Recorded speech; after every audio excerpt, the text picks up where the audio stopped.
सणासुदीच्या दिवशी ना बाहेरून विकतची भेसळयुक्त मिठाई आणण्यापेक्षा ना तुम्ही घरच्या घरी एकदम सोप्या पद्धतीने ही बिना पाकाची बेसन बर्फी नक्कीच ट्राय करू शकता, जी की बनवायला एकदम सोपी आहे।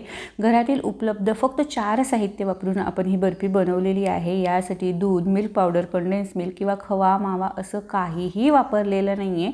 तरीसुद्धा तुम्ही बघू शकत असाल बर्फीला काय भारी टेक्स्चर आलेलं आहे। अगदी पेड्यासारखी मऊसूद ही बर्फी बनते। जिभेवर ठेवल्याबरोबर ही बर्फी विरघळते। आणि सगळ्यात महत्त्वाचं म्हणजे ना इथे आपण पाक वगैरे बनवणार नाही आहे, बिना पाकाची ही बर्फी आहे। त्यामुळे अगदी सहज कुणालाही बनवता येईल, इतकी सोपी ही बर्फी आहे। तर चला बघूया कशी करायची ते। तर ही बर्फी करण्यासाठी ना सगळ्यात अगोदर इथे मी हे एक जाड तळाची कढाई घेतलेली आहे। आता इथे ना मी हे पाऊण कप साजूक तूप घेतलेलं आहे। तर इथे ना मी सर्व साहित्य मेजरिंग कपने मोजून घेणार आहे। तुम्ही कुठल्याही एखाद्या भांड्याचं प्रमाण ठरवायचं आणि त्याच भांड्याने सगळं साहित्य मोजून घ्यायचं, म्हणजे परफेक्ट अशी आपली बेसन बर्फी बनेल।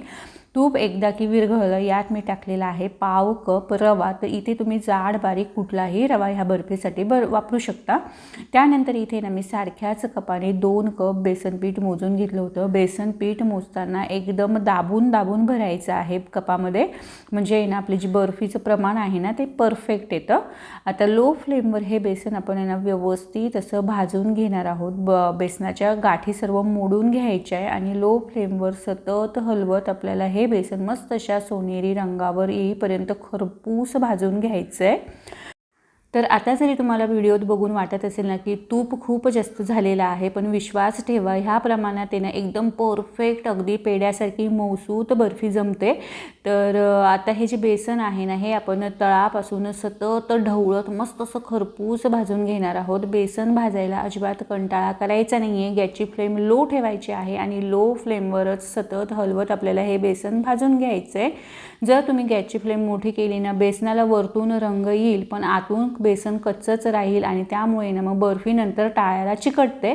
तर मस्त अशी सॉफ्ट आणि जिभेवर ठेवताच विरघळणारी बर्फी हवी असेल गॅसची फ्लेम कमी ठेवायची आणि सतत ढवळत मस्त असं आतपर्यंत शिजेपर्यंत हे बेसन भाजून घ्यायचं आहे। तर हे बघा जवळपास इथे 10 ते 12 मिनिट झालेले आहे, तुम्ही बघू शकत असाल। आता बेसन आणि जो रवा होता ना तो हलका हलका फुलायला लागलेला आहे आणि ह्या मिश्रणात आहे ना आता थोडे थोडे बुडबुडे यायला लागले, म्हणजे त्याचा खऱ्या अर्थाने आपलं जे बेसन आहे ना ते भाजायला सुरुवात झालेली आहे।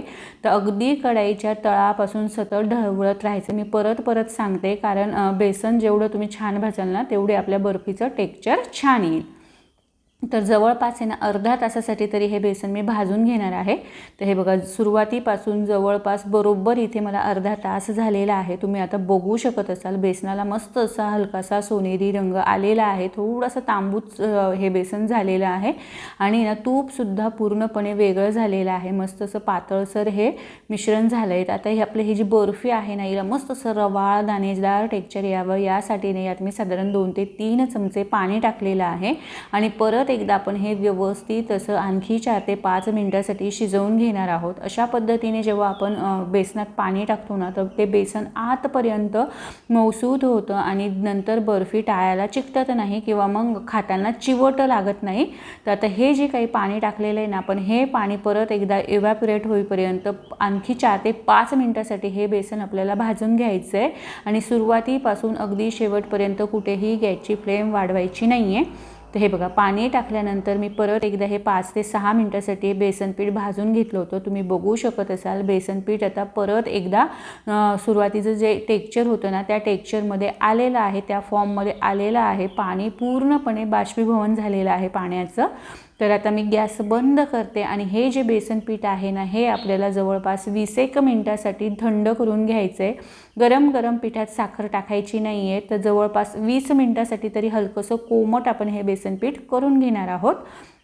तर गॅस जरी बंद केलेला असला तरी कढई भरपूर गरम असते, त्यामुळे ना तळापासून अधनं-मधनं सुरुवातीचे 5 मिनिटं ढवळते ना हे बेसन पीठ मी थंड केलं आहे आणि त्यानंतर 15 ते 20 मिनिटांसाठी म्हणजे जवळपास 20 मिनिटं तरी आपल्याला हे बेसन पीठ थंड करायचं आहे। तर हे बघा जवळपास इथे 20 मिनिट झालेले आहे. आता 20 मिनिटानंतर तुम्ही बघू शकता आपलं हे जे बेसन पीठ आहे ना याला सुरुवातीपेक्षा थोडासा घट्टसरपणा आलेला आहे. तर आता ह्या स्टेजला आहे ना आपण यात साखर टाकून घेणार आहोत. तर रोजच्याच वापरातली साखर मी 4 ते 5 वेलची टाकून मिक्सरला फिरवून घेतली होती आणि ज्या कपाने आपण बेसन पीठ मोजून घेतलं होतं ना सारख्याच कपाने 1 कप इथे ही पिठी साखर मी मोजून घेतलेली आहे.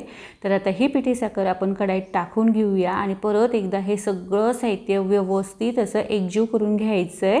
तर इथे ना एकदम परफेक्ट असं हे प्रमाण आहे. हे जे प्रमाण मी तुम्हाला व्हिडिओमध्ये सांगितलेलं आहे ना ते प्रमाण फॉलो करून आणि त्या स्टेप फॉलो करून तुम्ही जर बर्फी बनवली ना मी तुम्हाला विश्वासाने सांगते की अगदी पेढ्यासारखी मऊसूत बर्फी बनेल. तर एकदा नक्की ट्राय करून बघा. तर हे बघा सगळी पिठी साखर मी व्यवस्थित अशी ह्या बेसन पिठात एकसारखी मिक्स करून घेतलेली आहे. तर तुम्ही इथे आता बघू शकत असाल ह्या मिश्रणावरून तुम्हाला अंदाजा आलाच असेल की आपली जी बर्फी आहे ना ती काय मस्त सेट होणार आहे. ह्या मिश्रणाला ना एकदम मस्त असं रवाळ दाणेदार टेक्स्चर आलेलं आहे. सगळं मिश्रण मी व्यवस्थित असं मिक्स करून घेतलं आहे. तर आता तयार जे मिश्रण आहे ना हे आपण सेट करायला ठेवणार आहोत. तर त्यासाठी ना इथे मी ऑलरेडी एका ताटाला तुपाने ग्रीस करून ठेवलं होतं. तयार मिश्रण आपल्याला ताटात काढून घ्यायचं आहे आणि व्यवस्थित असं एकसारखं करून घ्यायचं आहे.